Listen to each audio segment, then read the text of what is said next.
एक राष्ट्र एक चुनाव, संक्षेप में बताइए। देखिए, एक राष्ट्र एक चुनाव इस देश की आमूल-चूल परिवर्तन में एक बहुत बड़ा योगदान देगा।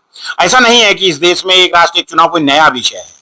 जब ये देश आजाद हुआ और पहली अंतरिम सरकार के बाद 1952 का इलेक्शन हुआ, 1957 का हुआ, 62 का हुआ, 67 का हुआ, तब तक एक राष्ट्र एक चुनाव ही था हर जगह।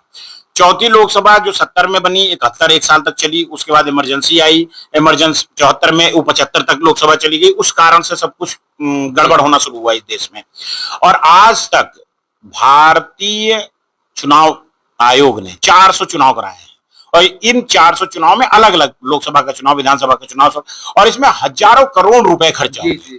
जब इस देश में इस तरीके की चर्चा भी बंद हो गई थी कि राष्ट्रीय चुनाव होना भी चाहिए, जब राष्ट्रवादी सरकार का निर्माण होता है और आदरणीय प्रधानमंत्री नरेंद्र भाई मोदी जी के नेतृत्व में राष्ट्रवादी सरकार इस देश में स्थापित होती है और वो कहती है कि आम जनमानस का के तक सुविधाएं और धन पहुंचना चाहिए देश का, तब ये परिकल्पना वो फिर लेके आते हैं। उसके बाद उसमें आदरणीय पूर्व राष्ट्रपति कोविंद जी के नेतृत्व में एक समिति बनती है। उसने नहीं, उस समिति ने अपना तमाम लोगों के लिए पेश कर दिया रिपोर्ट। उसमें कई राजनीतिक दलों ने इस तरीके से कहा कि भाई ये हमारा क्षेत्रीय मामला गड़बड़ा जाएगा। ये अब वो वही लोग कह सकते हैं जिनका राजनीतिक मुद्दा नहीं है, जिसके पास विचार नहीं, जातिगत राजनीति करते हैं उनको ले। आप एक चीज समझिए, मैं देश के नौजवानों से, खासतौर से अपने रानीगंज विधानसभा के नौजवानों को ये कहना चाहूंगा कि राष्ट्र का क्या भला होगा, किस तरीके से राष्ट्र के निर्माण में योगदान होगा, क्योंकि श्रम बचेगा, पैसा बचेगा, सब कुछ होगा। लेकिन एक जो सबसे बड़ी चीज होगी राजनीतिक जीवन में, सामाजिक जीवन में, जो हमारे आप जैसे आम जनमानस काम करते हैं उनके लिए बहुत बड़ा कदम हो जाएगा। वो कैसे होगा?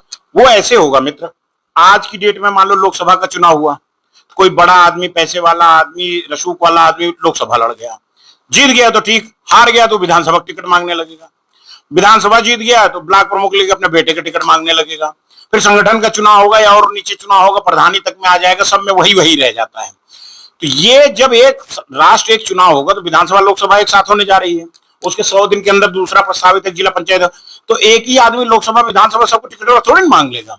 तो कहीं वो लड़ेगा, कहीं हम लड़ेंगे, कहीं आम कार्यकर्ता लड़ेगा। तो मेरे नौजवान साथियों से मेरा निवेदन यही है कि वैसे तो बहुत चीजें से उसका बहुत फायदा होने वाला है, लेकिन आप अपने फायदे की बात उठा लो और जनमानस तक की बात को पहुंचाओ कि वंशवाद, अगर देखिए आदरणीय प्रधानमंत्री जी का संकल्प है कि राजनीतिक वंशवाद को उनको समाप्त करना है, और वो भी हमारे आप जैसे आम कार्यकर्ता से यहाँ तक के सोपान को उन्होंने गढ़ा है और प्राप्त किया है। तो उनको पता है कि आम कार्यकर्ता कितनी मेहनत करता है, से खत्म करेंगे और वो वंशवाद को समाप्त करेंगे। और हमारे लिए वन राष्ट्र और वन इलेक्शन बहुत ही कारगर होगा, और ईश्वर करे कि जितनी जल्दी लागू हो जाए उतनी जल्दी हो जाइए और देश की मति बने, देश के नौजवान इसके साथ आ जाएं, सामाजिक कार्यकर्ता आ जाएं, आ ही रहे हैं। आप देखो अलग अलग जगहों पर कितनी संगोष्ठियां हो रही हैं, कितना जन जागरूकता कार्यक्रम हो रहा है, सब लोग इसके साथ आ रहे हैं और ये हो, इससे बहुत भला होने वाला है सामाजिक जीवन में काम।